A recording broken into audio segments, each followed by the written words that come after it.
난카이 대지진은 이렇게 땅만 왔다 갔다 하게 흔들리게 합니까? 아니면 쓰나미 같이 정말 지난번에도 해일 때문에 사실 일본도 피해가 그렇습니다. 컸었는데 네. 이번에도 그런 쓰나미와 같은 해일이 또 예상이 됩니까?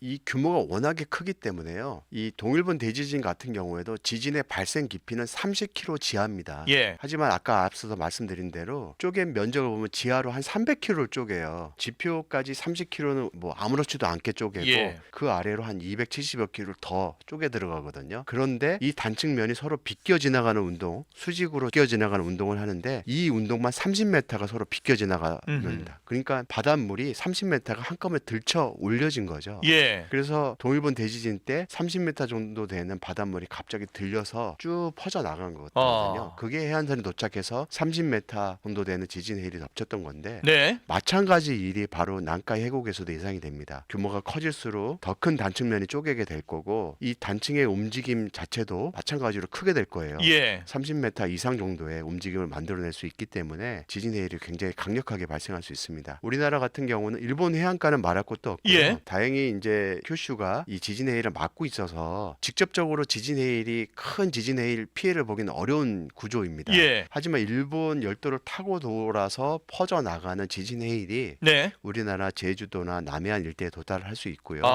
하지만 그 지진 해일 크기는 그렇게 생각만큼 크지는 않을 겁니다. 다행이네요. 그래도. 일본 열도가 이제 1차적으로 예. 충분히 막고 있기 때문에요. 하지만 그런 간접적인 효과도 분명히 도달할 수 있기 때문에 그런 부분도 고민을 해야 됩니다. 교수님 혹시 요즘에요 대한민국은 내진 설계가 그래도 충분히 됐으니까 조금 덜 우려가 되지만 뭐 부산 그래도 부산 등 남해안이 특히 직격탄을 맞을 가능성이 있다고 하시지만 북한도 예외는 아닐 거예요. 서울 지나서 뭐 얼마 지나가지고 뭐 평양 뭐 이렇게 북한이 되니까. 근데 지금 대한민국에 사실 논란이 되고 있는 게 북한의 핵시설에서 핵 폐기물이 바다를 지나서 지금 대한민국에 와서 그게 방사능 오염되는 것 아니냐라는 우려가 지금 나올 정도의 상황인데 북한의 사실 핵시설은 저희가 어느 정도 기술 수준인지 내진 설계가 어떻게 되는지 알 수가 없어요. 우리가 가본 적이 없으니까. 근데 이게 만약에 대지진이 이 9.0 되는 대지진이 일본에서 발생한다면 북한의 그런 핵시설들이 과연 안전할 것인가라는 걸 그럼 담보하기가 어려울 수도 있을 것 같은데요. 북한 같은 경우는 다행스럽게도 한반도 중에서도 제일 북쪽에 있다 보니 예. 거리가 훨씬 더 멀게 돼서요. 그렇죠. 상대적으로 영향은 아마 더 적어질 겁니다. 다만 북한 같은 경우는 이런 이제 난카이 해곡이나 동일본 대지진의 직접적인 피해를 보기보다는 북한 자체적으로 발생하는 지진에 의한 피해를 더 우려를 해야 되는데요. 예? 아까 말씀드린 대로 1952년도에 발생한 규모 6.3 지진은 예. 평양 바로 남쪽 끝에서 발생한 지진이에요. 예. 이런 지진은 다시 그 자리에서 또 예상이 될 수 있는 지진들이거든요. 어허.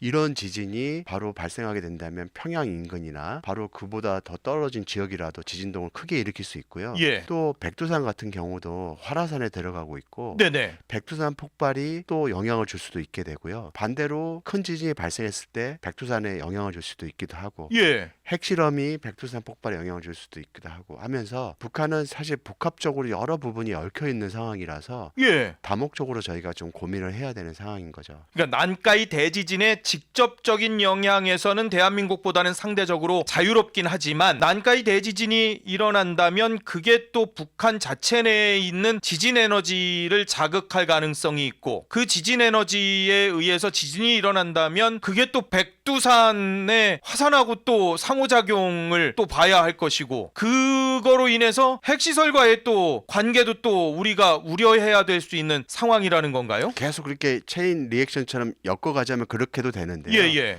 사실 그 얘기보다는 난카이 해곡에서 발생하는 지진 때문에 한반도에 이동이 벌어지게 되면은 예. 한반도 지각의 약화가 벌어지고 시간이 훨씬 더 지났어야 발생할 지진이 시기를 앞당겨서 발생할 수 있는데 예. 그런 지진들이 바로 평양 인근이나 북한 내 지역에서 지진이 발생할 수 있는 거고요. 그 지진이 백두산 활동을 가속화시키거나 혹은 북한에서 더 이상 안 했으면 좋겠지만 핵실험을 하게 된다면 예. 또 화산 활동을 가속화시키거나 하는 역할을 하게 되거든요. 오. 그러면서 서로 영향을 주고받으면서 다른 자연재해를 유발할 수 있는 환경으로 연결될 수 있다는 그런 의미입니다. 아무튼 일본의 대지진이 대한민국과 한반도에도 때려 뗄 수 없는 상황이 돼버린 상황. 일본 여행이나 출장은 가도 되는 거예요? 굉장히 어려운 질문입니다. 이게 저 역시도 예. 자주 받는 질문인데요. 예. 아까도 말씀드린 것처럼 오늘 나도 이상하지 않는 지진이거든요. 예. 근데 오늘 안 날 수도 있는 거고요. 예. 당연히. 그렇기 때문에 이 판단은 오롯이 각 개인께서 본인이 하셔야 해야 되는데요. 되는군요. 네, 분명한 것은 위험한 요소는 분명히 있다. 다만 그 판단의 몫은 각자 이제 개인이 하시는 거고요. 오늘 안 난다, 난다를 단언할 수 없는 입장이다 보니 예. 각자 어떻게 행동하시라라고 권고하기가 상당히 좀 어려운 상황입니다. 대한민국도 지진 안전지대가 아닐 네. 수 있다라는 거잖아요. 우리도 이제南海 대지진으로 인해서 대한민국 영토는 늘어나게 되지만 그만큼 또 이게 유연함이 더 네. 강해지면서 지진 가능성이 높아질 수 있다라는 건데 대한민국에서 그럼 강도 높은 지진이 일어났다. 그러면은 이 집이나 학교, 직장 이런 데서 필요한 장비나 뭐 이런 게 따로 있습니까? 사실 지진이 발생을 하게 되면 우리나라 같은 경우에는요, 빨리 대피하는 게 최선입니다. 이집 밖으로 빨리 나가는 게 필요한데요. 집보다 밖으로 나가야 돼요? 네, 왜냐하면은 아이러니하게도요, 인류의 문명이 발달할수록 지진 피해가 이제 커지는 경향이 있는데 예. 그 지진 피해의 근본 원인이 가옥의 붕괴라든가 시설물의 붕괴, 그 다음에 화재 이런 것들에 의해서 주로 인간이 피해를 보거든요. 예. 만약에 인간이 벌판에 살았으면은 지진이 아무리 일어나도 좀 어지럽고 머리만 좀 띵하고 하고 예. 말았을 텐데 건물이 무너지니까 문제가 되는 그렇죠. 거예요. 그런데 이 지진이 만약 발생하게 된다면 당장 건물 밖으로 나가기 어렵다면은 일단은 출입문을 열어놓고요. 네. 가스불 정도 잠그는 일을 빨리 하고 네. 가옥 내에서 책상 밑에 숨는 게 최선입니다. 아, 그리고 건물의 흔들림이 멈추면 재빨리 계단을 통해서 집 밖으로 나가서 예. 공터, 이제 각 지자체별로 지진 대피 시설물이 지정이 돼 있거든요. 예. 그것이 바로 학교 운동장들입니다. 거기 나가서 계시고, 거기 나가는 이유는 이미 지진 났는데 왜 나가냐라고 하시는 분도 있는데요. 네. 그 앞선 지진이 전진일 경우를 대비를 하는 겁니다. 아. 더 큰 지진이 뒤따라올 걸 대비해서 나가는 겁니다. 예. 그래서 이 지진으로 끝나지 않을 수 있거든요. 그러면 이미 건물이 크게 흔들려서 피로도가 커진 건물에 다시 본진이 발생을 해서 건물이 이어서 충격을 받게 되면은 예. 붕괴될 수 있기 때문에 건물이 흔들릴 때는 일단은 시설물 안에 있더라도 재빨리 공터로 나가는 것이 최선이라고 할 수 있는 거죠. 이게 뭐 물건이나 이런 거는 뭐 꼭 필수적이거나 이런 게 그러면은 특별하긴 없나요? 그렇죠. 우리나라에서는 딱히 필수적인 게 없는데요. 예. 하지만 이제 외국에 나가셔서 일본에 우리가 여행 갔어요. 네, 네. 근데 지진이 확 났어. 네. 그러면요. 그때도 마찬가지입니다. 뭐 챙길 게 따로 없는데요. 예. 정 챙기셔야 되면 지갑과 여권을 챙기셔서 빨리 나가시라고 권고를 드리고 싶고요. 지갑은 내 모든 것들이 있으니까 그렇죠. 개인 신상과 관련한 건 다 빨리 챙겨야 되는군요. 네. 아니 근데 그것마저도 챙기지 말라고 하는 게 사실 일반적인 공고입니다. 그냥 나가라고 하거든요, 사실은. 아. 예, 그런데 굳이 꼭 뭔가를 챙기셔야겠다고 예. 하면은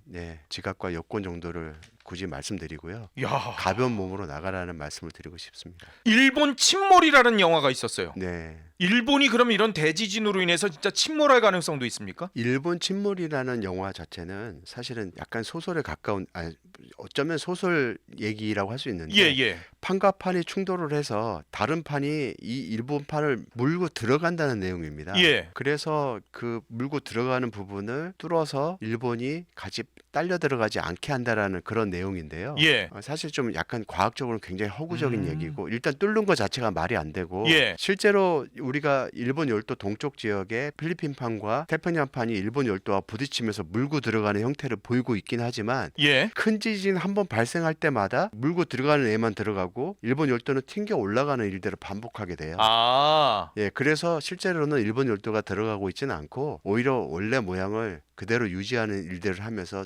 뒤틀림들이 지표에서 발생하게 됩니다. 아. 그래서 일본 열도가 사라지는 일은 발생하지 않을 것으로 생각이 됩니다. 교수님은 7월에 만약에 일본 대지진이 안 일어났다. 네, 그럼 8월에는 일본에 가시겠어요? 중요한 일이면 가야죠. 저희 이제 지진학자들은 학술회의 같은 것들이 꽤 예. 있으니까요. 사실 저 역시도 오늘 날지 내일 날지 모르는 입장에서 중요한 학술회의가 있다고 한다면 당연히 참석을 해야 되는 거고요. 예. 그런 차원에서 판단하겠습니다. 하지만 제 개인적으로 여행을 위해서 예. 그곳에 간다던가 하는 일은, 제가 아마 여행을 별로 안 좋아해서 그런지 모르겠지만요. 예, 그런 일은 아마 하지는 않을 것 같습니다. 아, 공적인 예. 정말 꼭 필요한 네. 상황이면은 가지만 나머지는 개인들이 판단하셔야 되는 네. 문제니까요. 네. 네. 이게 경제적 그 상황들이 굉장히 지금 네. 영향들이 커서 저희가 네. 쉽게 말하기가 좀 네. 쉽진 않은 상황이에요. 대한민국도 포항에서도 대지진이 발생했었고 울산에서도 지진이 있었고요. 그런데 내진 설계가 분명히 됐다고 하지만 원자력이 과연 괜찮을까? 요즘에 특히 그 AI 이 지금 데이터 센터 유치에 대한민국도 많이 노력을 기울이려고 하고 있는데 그러면은 핵발전소가 점점 많아질 네. 가능성이 높거든요. 그러면은 지진에는 더 취약한 거 아니야라고 생각하실 수는 있습니다. 네, 우리나라가 2011년도 동일본 대지진을 겪으면서 우리나라도 많은 이제 우려를 갖게 됐어요. 특히 후쿠시마 원전이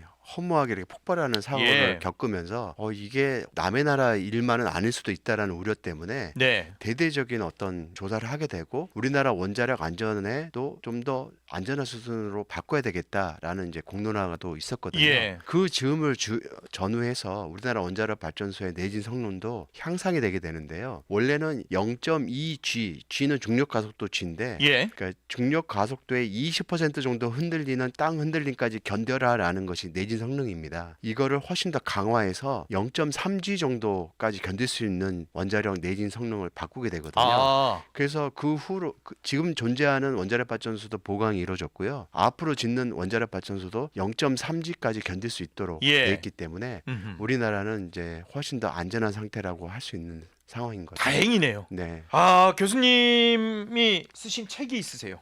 네. 지진의 과학. 네. 저는 사실 죄송하지만 못 읽어봤어요. 아직까지는. 네. 근데 지금 교수님 말씀 들어보니까 이거 필적으로 읽어야 될 것 같은 느낌인데 네. 어떤 책이에요? 이 지진의 과학이라는 책은요. 책을 한 권 가지고 나왔는데 예, 이 예. 무슨 책인데 지진에 대한 어떤 특성과 과학적인 내용들을 이제 담은 책인데요. 예. 한반도에서 발생하는 지진의 특성이라던가 한반도의 어느 곳에서 지진이 발생할 수 있는지 그리고 역사적으로 어떤 지진이 났는지를 담고 있고요. 어허. 또 일본의 난카이 해곡 지역에서 발생하는 지진들에 대한 특성이나 그간의 일본 열도에서 발생했던 지진들의 특성 그 외에 세계적으로 주목되는 지진들에 대해서 예. 담아놔서 보시는 분들은 아마 지진에 대해서 전반적으로 이해할 수 있는 좋은 기회가 될 거라고 생각이 됩니다. 교수님이 오늘 저한테 설명해 네. 주시고 우리 시청자분들한테 설명해 주시는 걸 보면 귀에 쏙쏙 들어와요, 사실. 아 그렇습니까? 예. 거의 뭐 지진 일타 강사 같으세요. 네. 지진학자라서 그런가 보네요. 아이, 학자분들은 사실 네. 되게 어렵게 설명을 해 주시잖아요. 네. 근데 너무 쉽게 이게 땅도 에너지를 갖고 있구나. 그리고 이게 1000km 넘게 떨어진 것인데도 대한민국 서울에서도 영향을 받을 수도 있겠구나. 우리 남해안에 있는 고층 건물들, 서울에 있는 고층 건물, 특히 건물과 건물 구름다리로 많이 연결돼 있는데 이런 데들도 지금 다시 한번 점검해 봐야 되겠구나. 집에서도 한번 우리 집은 괜찮을까? 한번 그건 어디 점검 받을 때는 없죠. 네, 아쉽게도 네, 없는 상황인데요. 예. 근데 이제 건물 시설 준공 허가 같은 거 날 때 예. 내진 성능을 이제 반영했는지 여부를 이제 충분히 검토를 해서 준공 허가를 내기 때문에 고층 아파트라든가 고층 건물들 같은 경우는 내진 성능 이미 통과했다고 보시는 게 맞습니다. 아니 저는 지금 네. 다세대에 살고 있어가지고 네. 그 또 지은 지도 한 30년 돼서 그런 것도 좀 어떻게 여유될 때 정부에서 좀 그렇죠. 안전 진단을 네. 해줬으면 좋겠네. 지자체 차원에서 예. 그런 부분은 충분히 신경 써서 해야 됩니다. 그 사실 2011년도 동일본 대지진 이후로 지자체별로요. 예. 이런 재난에 대한 충분한 검토를 하기 위해서 해당 분야 이 공무원들이 생겼거든요. 아, 그래요? 네, 그래서 그분들의 그 업무 중에 하나가 그런 이제 방제 역할을 하는 역할들이 있기 때문에 검토가 이제 충분히 이루어져야 될 것입니다. 내진 이런 네. 것 좀 점검해봐. 이게 난카이 대지진 어떻게 될지 모르니까. 더 말씀 나누고 싶은데 교수님이 다음 스케줄이 있으셔서 보내드려야 돼요. 큰일 납니다. 나중에 더워가지고. 오늘 난카이 대지진과 그리고 대한민국 그리고 영향 여러 가지로 다각적으로 분석을 해봤습니다. 어떻게 보셨는지 모르겠네요. 저는 굉장히 위기감도 느껴졌지만 또 아는 만큼 또 저희가 또 그만큼 잘 대비하면 되니까요 라는 생각도 들거든요. 홍태경 연세대학교 지구 시스템과학과 교수님과 오늘 말씀 나눠봤습니다. 오늘 말씀 너무 감사합니다, 교수님. 네, 감사합니다. 고맙습니다. 네.